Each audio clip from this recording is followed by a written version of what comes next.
Shalom, peuple de Dieu.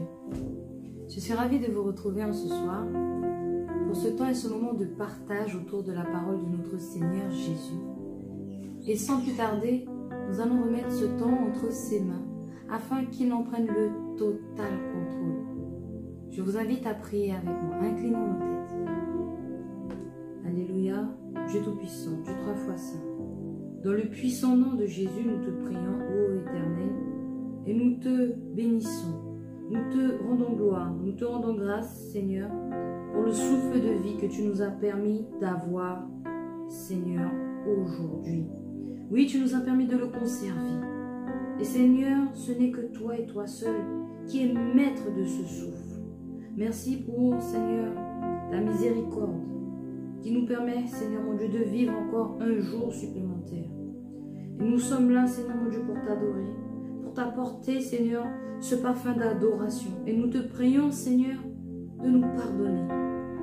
Pardonne-nous, Seigneur mon Dieu, nos offenses. Pardonne-nous, Seigneur mon Dieu, là où nous avons péché contre toi, Seigneur mon Dieu, d'une manière ou d'une autre, consciemment ou inconsciemment, Seigneur. Là où nous avons fait le mal, pensé le mal, là où nous avons eu de mauvais sentiments, un mauvais comportement, Seigneur. Seigneur, nous te demandons pardon au nom de Jésus et nous supplions le sang de Jésus de nous laver complètement de tous nos péchés, de toutes nos iniquités, afin que, Seigneur, nous puissions paraître devant toi purs, Seigneur, et sanctifiés, saints, au nom de Jésus. Seigneur, en ce soir, nous t'invitons à prendre le contrôle, que ton Saint-Esprit règne au milieu de nous. Nous t'accueillons, Saint-Esprit, et nous t'invitons à prendre le contrôle, de venir parler à nos cœurs, car c'est toi qui convaincs les cœurs, Saint-Esprit. Seigneur mon Dieu, que la parole qui va être portée en ce soir puisse tomber dans les cœurs. Que les cœurs, Seigneur mon Dieu, la reçoivent, Seigneur mon Dieu, au nom de Jésus. Et que cette parole puisse produire le fruit de la repentance et de la sainteté dans les vies. Au nom puissant de Jésus-Christ, nous te prions. Seigneur, je ne suis que ton humble servante, Seigneur. Et cette parole, elle est également pour moi, Seigneur. Je ne suis là que pour t'obéir. Que vraiment, Seigneur, tu puisses toucher, Seigneur mon Dieu. Toucher les cœurs, bouleverser les vies. En commençant par la mienne, Seigneur mon Dieu. Que vraiment, Seigneur mon Dieu, nous puissions tous, Seigneur, recevoir ton message au nom de Jésus pour notre salut. Amen. Alléluia, peuple de Dieu. Nous sommes vraiment très heureux de vous retrouver. Et en ce soir, nous allons parler d'un thème très important, un thème fondamental, un thème qu'il ne faut pas négliger, le pardon. Et nous allons aborder ce thème dans une première partie qui est le pardon de Dieu. Le pardon de Dieu envers nous, les hommes. Nous, les hommes pécheurs que nous sommes, le Seigneur nous a pardonné au travers de Jésus-Christ. Nous allons sans plus tarder aller dans le livre de Matthieu. Alléluia. Matthieu, et ce sera le chapitre 6. Alléluia. Matthieu, le chapitre 6. Et nous allons commencer par le verset 9. Il est dit, « Voici donc comment vous devez prier. Notre Père qui êtes aux cieux, que ton nom soit sanctifié, que ton règne vienne, que ta volonté soit faite sur la terre comme au ciel. Donne-nous aujourd'hui notre pain quotidien. » Verset 12. « Pardonne-nous nos offenses, comme nous aussi nous pardonnons à ceux qui nous ont offensés. » Amen. Nous nous arrêtons là. Il est bien dit au verset 12, dans cette prière, « Pardonne-nous nos offenses. » Nous demandons au Seigneur de nous pardonner. Et nous savons que Dieu est prêt à nous pardonner. Si nous venons dans la repentance, si nous nous présentons sincèrement devant lui et que nous ouvrons notre cœur, il est là, il entend, il écoute nos prières, il sonde nos cœurs pour connaître la vérité. Il voit si nous sommes sincères ou pas. Et si nous sommes sincères, il nous pardonne. Ceux qui ont besoin d'être pardonnés, nous le savons, ce sont les pécheurs. Et nous allons voir comment la Bible les appelle.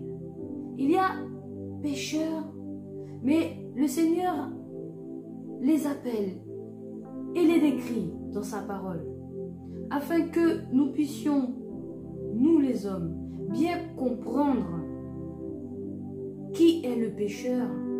Je vous invite à lire avec moi le livre de Marc. Marc,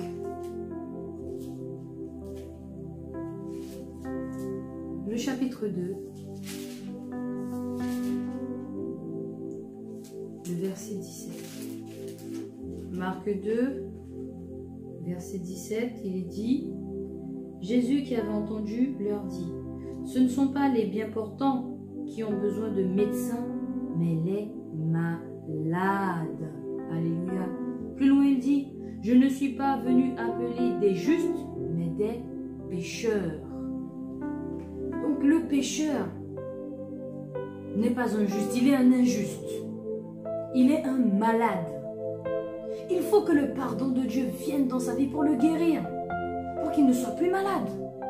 Il faut que le pardon de Dieu vienne dans sa vie afin que d'injuste, il devienne juste. Nous allons aller dans le livre de 1 Corinthiens.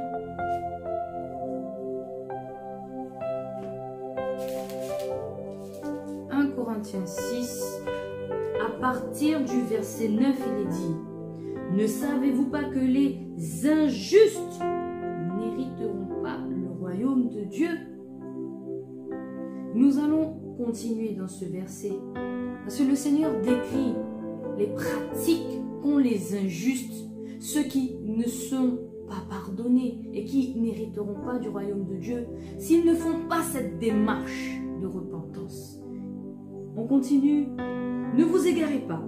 Ce ne sont pas ceux qui se livrent à l'inconduite sexuelle, à l'idolâtrie, à l'adultère, les hommes qui couchent avec des hommes, les voleurs, les gens avides, les ivrognes, ceux qui s'adonnent aux insultes ou à la rapacité, qui hériteront le royaume de Dieu. Le Seigneur les décrit et décrit leurs pratiques. Ces personnes-là n'hériteront pas du royaume de Dieu si elles ne sont pas pardonnées. Si elles ne reçoivent pas ce pardon, elles seront toujours malades. Si elles ne reçoivent pas ce pardon, elles seront toujours séparées de Dieu. Parce que le péché, le salaire du péché, c'est la mort. Et le Seigneur n'est pas Seigneur de la mort, il est Seigneur de la vie. Alléluia. Nous allons aller dans le livre de Luc. Le Seigneur appelle le pécheur, l'injuste, le malade. Nous allons dans le livre de Luc. Alléluia, peuple de Dieu. Luc, le chapitre 19. Et ce sera le verset 10. Car le Fils de l'homme est venu chercher et sauver ceux qui étaient perdus. Amen. Donc le pécheur est aussi quelqu'un qui est perdu. Je vais vous dire quelque chose, peuple de Dieu. Savez-vous que le péché change la nature de l'homme? Nous allons aller dans le livre de Genèse pour que vous puissiez comprendre. Allons dans le livre de Genèse pour que nous puissions bien comprendre le changement de standard. Quand nous disons que le péché change ta nature, il faut que tu saisisses bien que Dieu a créé l'homme dans un certain standard. son standard, puisque l'homme a été créé à l'image de Dieu. Et que s'est-il passé? Le Seigneur a créé l'homme et qu'est-ce qu'il a fait? Genèse 2, verset 15. Le Seigneur Dieu prit l'homme et le plaça dans le jardin d'Éden pour le cultiver et pour le garder. Le Seigneur Dieu donna cet ordre à l'homme. Tu pourras manger de tous les arbres du jardin, mais tu ne mangeras pas de l'arbre de la connaissance de ce qui est bon ou mauvais, car le jour où tu en mangeras, tu mourras. En d'autres termes, le jour où tu vas désobéir, tu vas mourir. Le jour où tu vas pécher par ta désobéissance, tu mourras. Parce que n'oublions pas que le salaire du péché, c'est la mort. Pécher, c'est désobéir à Dieu, tout simplement. Qu'est-ce qu'il est dit? Nous restons dans Genèse, et ce sera le chapitre 3. Au verset 9, il est dit: le Seigneur Dieu appela l'homme et lui dit: où es-tu? Il faut savoir que Adam et Ève, dans le jardin, étaient constamment dans la présence du Seigneur. Ils connaissaient cette présence et ils n'étaient pas effrayés de cette présence. Constamment, ils voyaient la face de Dieu. Amen. Après avoir désobéi, après avoir péché, que s'est-il passé? Le Seigneur Dieu qui est omniscient, omnipotent, omniprésent, arrive dans le jardin et ne trouve plus Adam. Il ne trouve plus Ève. Comment celui qui voit tout, qui est partout, qui a tous les pouvoirs, peut-il poser une telle question? Adam, où es-tu? Cela est invraisemblable. Le péché change ta nature. Le péché fait qu'il y a automatiquement une séparation entre Dieu et toi. C'est ce qui s'est passé avec Adam et Ève. Le péché les a fait complètement disparaître. Ils ne pouvaient plus voir la face de Dieu. Parce que Dieu est saint, Dieu est 3 fois saint. Et la sainteté de Dieu est redoutable. Elle extermine le péché. Ta nature est changée. Et nous le voyons bien au travers des quelques versets que nous avons lus. Le pécheur est un injuste. Le pécheur est appelé malade. D'accord? Le pécheur est perdu. Il est ce fils, il est cet enfant perdu que le Seigneur veut retrouver. Nous allons aller dans le livre de Tite. Dans le Nouveau Testament, le livre de Tite.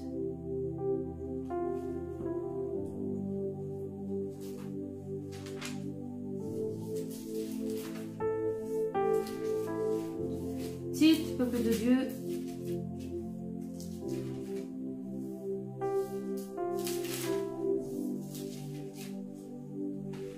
Titre, et ce sera le chapitre 3. Je vous invite avec l'épée de la parole que nous devons toujours avoir avec nous. Tite, le chapitre 3, et ce sera le verset 3. Nous aussi, en effet, nous étions autrefois stupides, rebelles, égarés, esclaves de toutes sortes de désirs et de plaisirs. Nous vivions dans la malfaisance et dans l'envie. Nous étions odieux et nous nous détestions les uns les autres. Mais lorsque la bonté de Dieu, notre Sauveur, et son amour pour les humains se sont manifestés, non pas parce que nous aurions fait des œuvres de justice, mais en vertu de sa propre compassion, il nous a sauvés par le bain de la nouvelle naissance et du renouvellement procédant de l'Esprit Saint. Nous nous arrêtons là, peuple de Dieu. Il est dit, verset 3, nous étions autrefois stupides, rebelles, égarés. Il est même dit que nous étions esclaves. Voilà le pécheur. Voilà comment le Seigneur voit le pécheur. Voilà comment le Seigneur décrit le pécheur. Tout simplement parce que le péché non seulement te sépare, mais aussi t'aveugle, t'égare. Le péché ne te permettra jamais d'hériter du royaume de Dieu. N'oublions jamais cela. C'est pour cela que nous avons besoin du pardon du Seigneur. C'est pour cela, lorsque nous disons « pardonne-nous nos offenses », nous pouvons dire dans d'autres mots « pardonne-nous nos péchés ». Nous avons besoin d'être pardonnés. Sinon, nous allons continuer à être malades. Nous avons besoin d'être pardonnés. Sinon, nous serons toujours égarés. Nous avons besoin d'être pardonnés. Parce que nous ne devons plus rester sur ce chemin de mort qu'est le péché. Mais nous devons aller sur le chemin de la vie éternelle. Nous allons aller dans le livre de Colossiens. Comment le pécheur est appelé dans la Bible? Égaré, stupide, rebelle, malade, injuste. Nous allons voir dans Colossiens, ce sera le chapitre 1. Verset 21, il est dit: quant à vous, qui étiez autrefois étrangers et ennemis dans votre façon de penser et par vos œuvres mauvaises. Amen. Oui. Étrangers et ennemis. Par la désobéissance, Adam et Ève sont devenus étrangers. Eux qui étaient constamment dans la présence de Dieu, ils sont devenus étrangers. Parce que le péché a changé leur nature, a changé leur standard, a changé leur façon d'être, qui font qu'ils n'étaient plus en fusion avec le Seigneur, qu'ils n'étaient plus en harmonie, qu'ils n'étaient plus en symbiose, en osmose avec le Seigneur. Non, ils ne pouvaient plus être ensemble. Non, ils étaient étrangers, ils étaient différents. Dieu a pourtant créé l'homme à son image.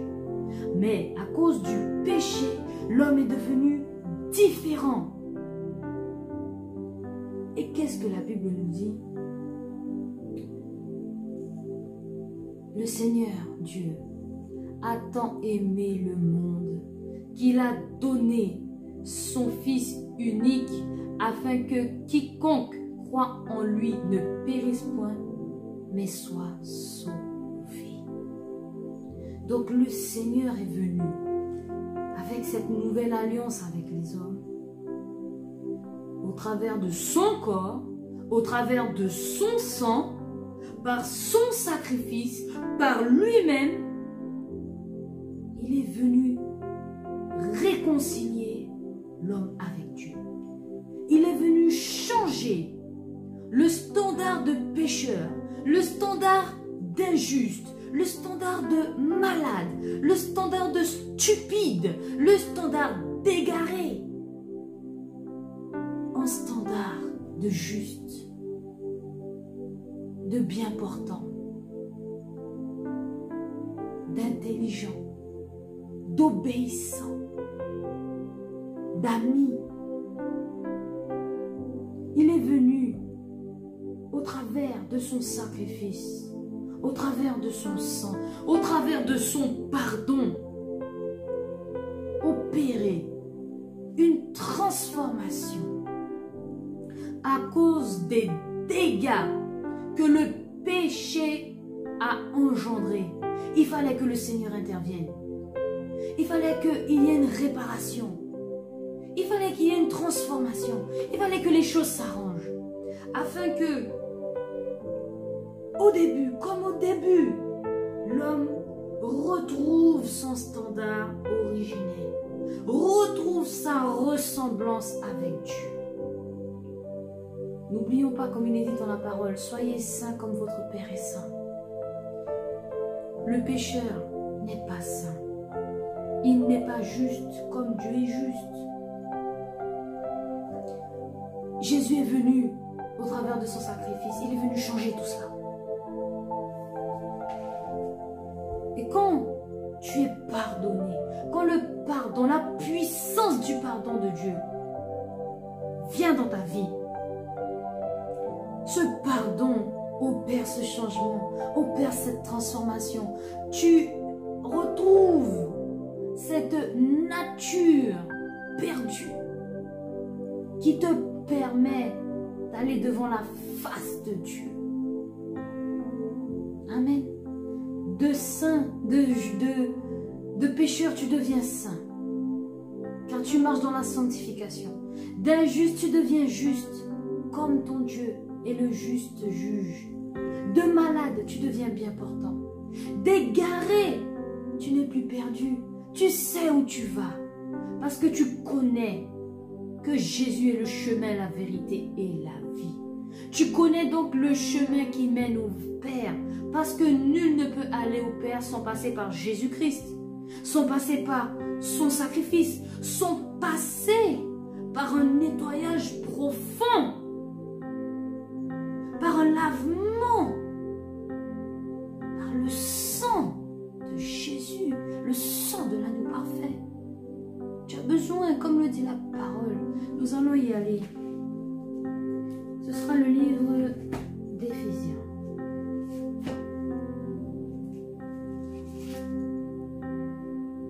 Alléluia. Oui, peuple de Dieu. Le livre d'Éphésiens.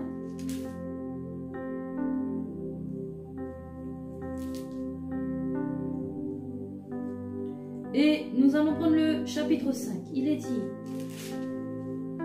chapitre 5, et nous allons prendre à partir du verset 25. Il est dit, Marie, aimez votre femme comme Christ a aimé l'Église.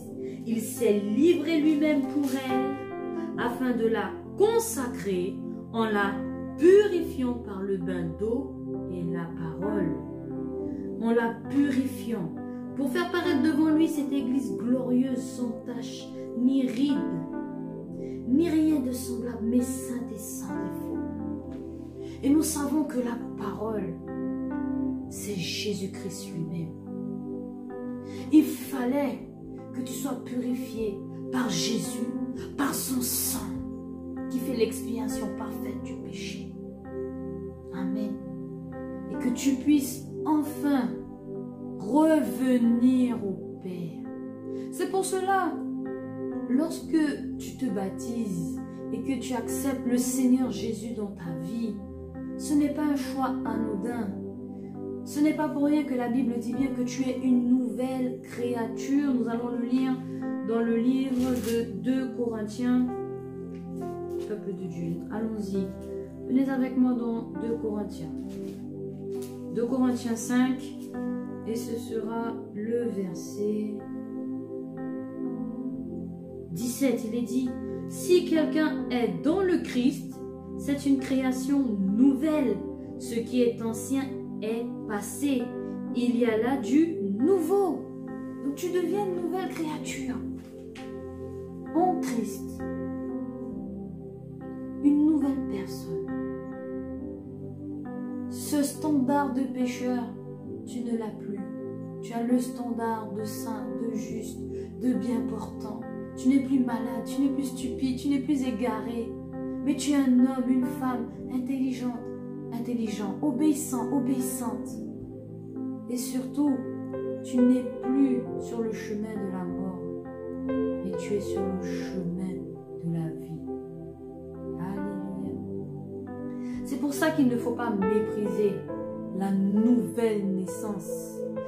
La nouvelle naissance qui se passe en passant par les eaux du baptême. Regardons ce qui est dit dans le livre de Jean. Parce qu'il y a là quelque chose que le Seigneur révèle à son peuple. Jean, et ce sera le chapitre 3.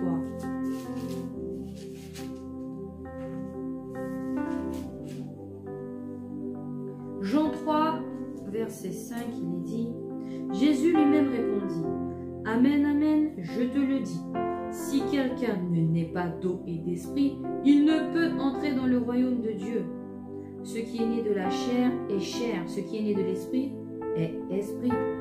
Ne t'étonne pas que je t'ai dit, il faut que vous naissiez de nouveau, c'est-à-dire d'en haut. Amen. Il faut naître de nouveau, il faut naître d'en haut. Cela veut dire que ta nouvelle naissance passe par le pardon que Dieu t'accorde pour tes péchés. Une fois que tu es lavé, purifié, que tu es passé par les eaux du baptême et que tu embrasses le chemin qui est Jésus-Christ, que Jésus-Christ, ton Seigneur et ton Sauveur, tu demeures en lui, tu es né d'en haut. Parce que Christ est là-haut. Tu es non plus citoyen d'en bas de cette terre, mais tu es citoyen du ciel. Là où tu dois vivre, c'est dans le ciel, en haut. Tu es né d'en haut. Et donc, nous devons comprendre une chose, c'est que le pardon, il vient également d'en haut, pour nous arracher de la terre, pour nous arracher du bas, pour nous mener vers le ciel. Cette nouvelle naissance te fait quitter cette dimension terrestre pour embrasser une nouvelle dimension qui est la dimension céleste. C'est pour ça que nous ne devons pas négliger la nouvelle naissance. Parce que la nouvelle naissance signifie le pardon de tes péchés.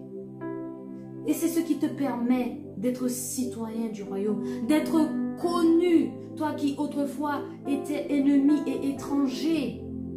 Comme nous l'avons lu dans Colossiens 1, verset 21, tu étais ennemi et étranger. Et bien maintenant, par ta nouvelle naissance, et parce que tu demeures en Christ, tu es ami et connu du royaume. Amen, alléluia. Le pardon est quelque chose de divin. C'est pour cela que lorsque nous venons dans la repentance, nous ne devons pas être légers. Nous ne devons pas prendre la repentance à la légère. Lorsque nous commettons une faute, peu importe la faute, parce que devant Dieu, un mensonge et un meurtre auront la même finalité. Ce sont tous les deux des péchés, et le salaire du péché, c'est la mort. Alors lorsque nous venons dans la repentance, nous ne devons pas moduler notre repentance en fonction de notre péché, en se disant, bon là, j'ai juste menti, donc je vais me repentir 5 minutes, je vais demander pardon, je vais dire, bon, le Seigneur, c'est un petit mensonge. C'est rien, un petit mensonge. Même si tu rajoutes l'adjectif petit avant mensonge, ça reste mensonge. Et n'oublie pas que le père du mensonge, c'est Satan. Satan est le grand menteur par excellence. Alors ne pense pas que le petit mensonge, avec une petite repentance, feront que tu seras pardonné. Au contraire, il ne faut pas sous-estimer, il ne faut pas moduler. Lorsque nous venons nous repentir, nous devons y aller dans une démarche sincère.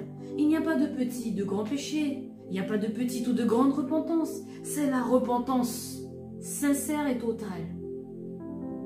C'est vraiment reconnaître le mal, le péché que nous avons commis et à quel point nous avons blessé le cœur de Dieu. Parce que ton mensonge ou un meurtre, ça a les mêmes conséquences. Le Seigneur ne supporte pas le péché et ça blesse son cœur. Que ce soit un mensonge, que ce soit un meurtre, que ce soit un vol, ça blesse son cœur. Parce que n'oublie pas que le péché t'éloigne et te sépare de lui.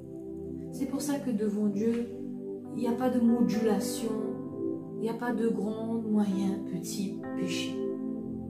Alléluia. La repentance doit être sincère, constante dans la vie du chrétien. Par cette repentance, nous demandons, comme nous l'avons vu dans la prière du Notre Père, pardonne-nous nos offenses. Donc nous demandons pardon. Et nous attendons en retour le pardon de nos péchés. Ça veut dire que jusqu'à ce que le poids que tu ressentes dans ton cœur, le poids de ta faute, le poids du péché, jusqu'à ce que Dieu vienne l'ôter et le retirer, tu dois demeurer dans cette démarche où tu demandes pardon, où tu te repens. Ce n'est pas je viens, je demande pardon et puis je m'en vais. J'ai demandé pardon. À quel moment tu sais que Dieu t'a pardonné? Je te le dis, si ta conscience continue de te travailler, malgré le fait que tu te sois repenti encore et encore, pose-toi des questions. C'est qu'il y a quelque chose qui ne va pas. C'est qu'il y a une démarche que le Seigneur attend de toi. Parce que le pardon de Dieu, il est là. Mais pour ceux qui sont sincères, nous allons le voir dans le livre de 1 Jean. 1 Jean, peuple de Dieu, je vous invite. Allons ensemble. 1 Jean. Et ce sera le chapitre 1 et le verset 9. Il est dit: si nous reconnaissons nos péchés, il est juste et digne de confiance. Il nous pardonnera nos péchés et nous purifiera de toute injustice. Verset 10. Si nous disons que nous n'avons pas péché, nous faisons de lui un menteur et sa parole n'est pas en nous. Amen. Nous ne pouvons pas dire qu'il n'y a pas de péché en nous, c'est faux. Comme nous l'avons dit tout à l'heure, nous devons être sincères. Si nous sommes sincères, le Seigneur est fidèle, juste, il est bon pour nous pardonner. Et en plus de cela, nous allons le voir dans le livre d'Ésaïe. En plus d'être fidèle, juste pour nous pardonner, regardez ce que la parole dit à propos de ce Dieu si merveilleux qui a envoyé son Fils pour nous sauver et nous pardonner. Allons dans Ésaïe, le chapitre 55, le verset 7. Il est dit: que le méchant abandonne sa voie et l'homme malfaisant ses pensées, qu'il revienne au Seigneur qui aura compassion de lui, à notre Dieu qui pardonne abondamment. Dans d'autres versions, il est dit: à notre Dieu qui ne se lasse pas de pardonner. Dieu ne se lassera pas de pardonner aux pécheurs.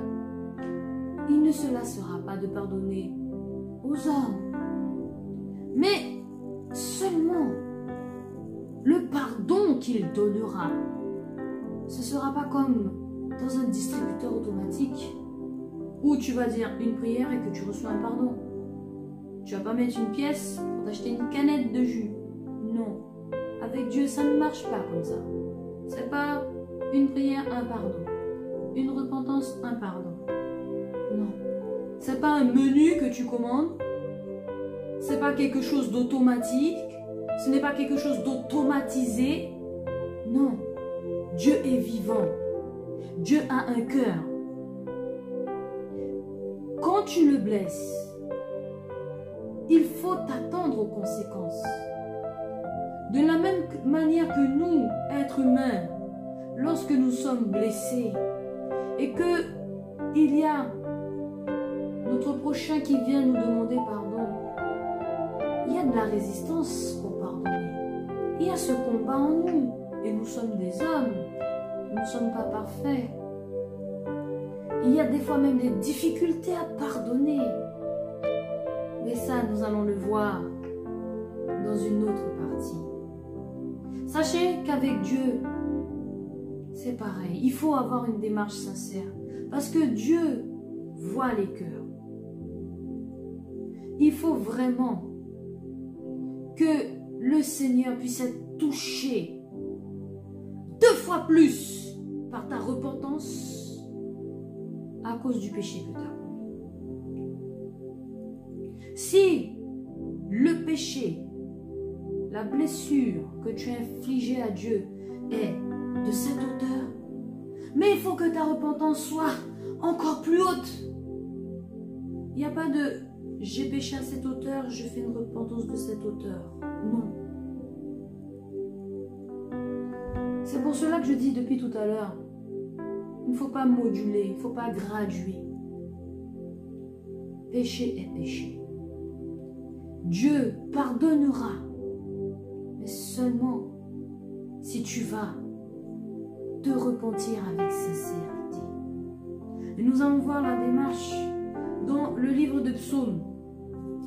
Le psaume de David, le psaume 51, nous donne une très belle démarche du roi David. Parce que nous voyons bien qu'il demande une transformation. Cette transformation que le Seigneur désire apporter dans la vie de chacun. Psaume 51, il est dit, nous allons prendre à partir du verset 4. Lave-moi complètement de ma faute. Purifie-moi de mon péché. Donc, le roi David reconnaît qu'il a besoin d'être lavé. Le péché, c'est comme la boue sur toi. C'est comme c'est quelque chose de sale. Tu as besoin d'être lavé. Nous continuons au verset 5. Car je connais mes transgressions et mon péché est constamment devant moi. Cela veut dire que le roi David avait toujours le poids dans son cœur. Il avait le poids, il sentait ce poids. Il dit bien qu'il le voyait constamment. Ça montre bien que tu ne peux pas venir, tu as péché et puis tu te fais une prière et que tu es pardonné tout de suite. Non. Non, peuple de Dieu, ne nous trompons pas. Continuons, verset 6. Envers toi, toi seul, j'ai péché. J'ai fait ce qui te déplaisait, de sorte que tu seras juste dans ta parole, sans reproche dans ton jugement. Amen. Je suis né dans la faute. Ma mère m'a conçu dans le péché. Mais tu prends plaisir à la loyauté dans le fond du cœur. Au plus secret de moi-même, fais-moi connaître la sagesse. Ça veut dire que le roi David sait qu'il faut un cœur fidèle à Dieu. C'est ça dont le Seigneur prend plaisir. Un cœur qui soit fidèle, qui lui soit fidèle. Mais à cause de son péché, le cœur du roi David a été dans l'infidélité. C'est pour cela qu'il demande un changement. Lorsque tu vas demander pardon, Seigneur, tu viens demander à ce que ta situation change, que ta nature change, que ton standard change, que ton cœur change, que ton esprit change, que ta pensée change. Un changement total. D'où le fait que tu deviennes une nouvelle créature. Alléluia. Tu demandes à ce que ton péché te soit pardonné et que tu en sois purifié. Quand il dit, nous voyons dans le verset 12, toujours dans le psaume 51, « Crée en moi un cœur pur. Rends à nouveau le souffle sûr en moi. Ne me rejette pas loin de toi. Ne me prends pas ton souffle sacré. » C'est toute la démarche que nous avons vue tout à l'heure. Changement du cœur. Nous savons que le péché entraîne la séparation. Mais le roi David, il se bat, il dit non, je me repens, je demande ton pardon, Seigneur, je sais ce que j'ai fait et c'est mal. Je t'en supplie, je connais les conséquences du péché. Le péché me jette loin de toi, mais je ne le veux pas. Ce que je veux, Seigneur, c'est être auprès de toi. S'il te plaît, pardonne-moi. Voici ce que David, dans d'autres mots, est en train de demander au Seigneur. C'est pour cela, peuple de Dieu, que nous ne devons pas être légers dans la repentance. Surtout pas. De notre repentance. dépendra notre salut. Si oui ou non tu obtiens le pardon de Dieu, cela dépend de toi, de ta démarche, de ton cœur. Alléluia. Nous allons voir également dans Jacques une autre démarche. Une démarche complémentaire. Ce sera le livre de Jacques, peuple de Dieu. Jacques, et ce sera le chapitre 4, à partir du verset 8. Approchez-vous de Dieu, et il s'approchera de vous. Purifiez vos mains, pécheurs, et nettoyez votre cœur à me partager. Reconnaissez votre misère, menez le deuil, pleurez. Que votre rire se change en deuil et votre joie en tristesse. Abaissez-vous devant le Seigneur et il vous élèvera. Amen. Abaissez-vous, c'est-à-dire viens t'humilier, comme David l'a fait. David, roi, un roi, mais il n'a pas hésité à s'humilier devant la face de Dieu et a même demandé au Seigneur de changer son cœur. Quand le roi David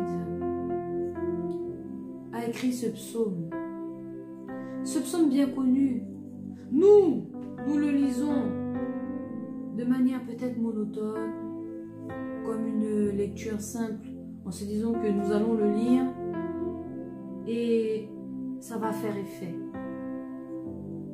Sachez-le, quand vous prenez conscience des conséquences du péché